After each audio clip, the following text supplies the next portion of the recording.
예, 우선 축하드린다는 말씀 드리겠습니다. 아까 이제 인사청문회 시작할 때 논란이 됐던 것 중에 사실관계 좀 확인 좀 할게요.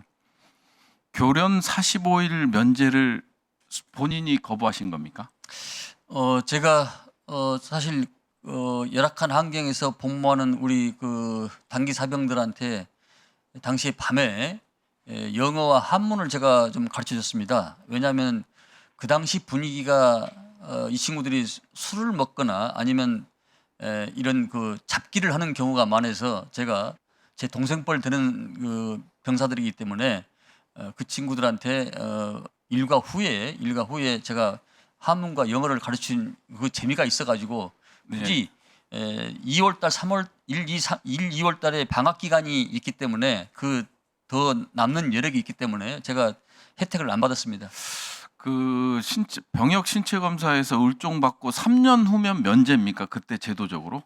서해안 쪽은 아마 현역 입영률이 약 30% 됩니다. 네. 그 나머지는 다 단기사병 방이고요.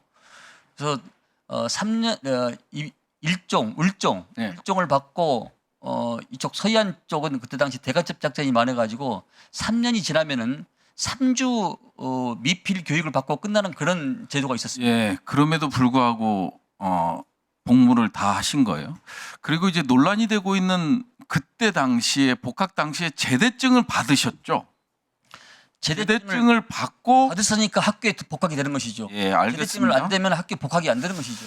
예, 그 어머님께서 2, 3주간 군인에 대한 점심 제공을 했어요. 그죠? 그때 당시 우리 1인당 국민 소득이 어느 정도 되는지 아십니까? 2,000불 정도 됩니다. 지금은 기준으로 해서 36,000불 정도 되거든요. 사실은 그때 당시만 하더라도 정말 먹을 게가 없던 시절이에요.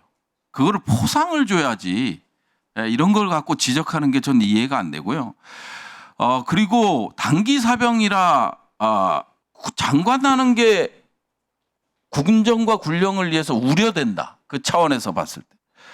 제가 군대 갈 때는요, 50% 저희 친구들이 현역 판정을 받고 50%가 단기 사병으로 갔습니다. 이건 단기 사병들에 대한 모독이고요. 절대 그래서는 안 된다라는 생각을 갖고 있습니다. 미국의 경우 예를 들까요?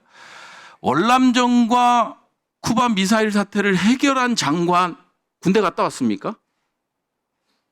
안 갔다 왔습니다. 기업인이었어요. 맥나마라 아시죠, 장관? 로버트 맥나마라. 압니다. 예. 아시죠? 포드 자동차 CEO였어요. 군대도 안 갔다 온 사람이 군대에서 그런 베트남 전쟁을 겪고 2번에 걸쳐서 국방부 장관이 됐습니다. 그리고 군 출신, 장성 출신은 1947년 미국이 국방부가 창설되고 나서 3차례에 불과했어요. 국방창설법에 따라서 금지하고 있습니다. 그런 것들을 고려를 할 필요가 있어요. 늦었어요. 왜 민간인은 장관이 돼서는 안 되는 건지 저는 이해가 안 되고요.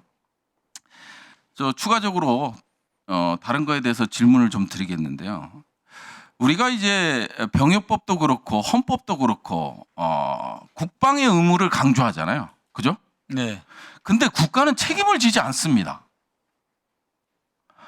국방의 의무에 충실을 하는데 국가는 책임지지 않는 일이 너무 많아요. 자, 최근 논란이 되고 있는 자동진급제 폐지. 나중에 답변해 주십시오. 이제 우리가 군대를 가요. 근데 이게 평가 기준을 만들어서 진급을 안 시켜. 물론 보류는 했습니다만은 이게 적절한 겁니까? 거기 지휘관들을 문책해야 되는 거 아니에요? 오히려. 그 논리로 치면 아니 현역 판정을 받고 갔는데 체력이 오히려 떨어져. 그래서 진급이 안 돼. 그럼 부대 운영에 교육 훈련에 문제가 있는 거죠. 그래서 이것도 국가가 책임을 의무자한테 강요하는 거라고 생각하고요. 6.25 베트남 참전 용사 예우와 관련돼서 물론 보훈과 관련된 거지만 월 참전 수당이 얼마인지 아시죠? 45만 원입니다. 네. 그리고 지자체별로 돈 있는 지자체는 없는 지자체는 3만 원을 추가적으로 주고요. 그리고 많이 주는 데는 50만 원까지 줘서 100만 원 채우는 데도 있어요. 근데 똑같은 전장에 나가서 목숨을 걸었는데 이게 말이 됩니까? 이런 부분도, 그리고 대부분의 연세가요 70에서 90이에요. 6.25 참전용사는 90세가 넘어요. 이런 걸 봤을 때 군생활 30년 열심히 하고 나와서 연금 받으면 한 달에 4,500씩 받아요. 근데 참전용사들에 대해서는 국가가 딸랑 45만 원 줘요. 이게 돈 몇 푼이나 됩니까? 너무 인색한 거 아닙니까? 누가 전쟁에서 국가를 위해서 싸우려고 하겠습니까? 이런 부분도 좀 고려를 해주시고요. 그 복무 중 사망한 장병들이 있잖아요. 네. 군인사법 54조에 따라서 순직을 1, 2, 3형으로 나눠요. 군인사법에 따라서. 그 여기 보시는 대로 순직 1형, 2형, 3형으로 나누잖아요.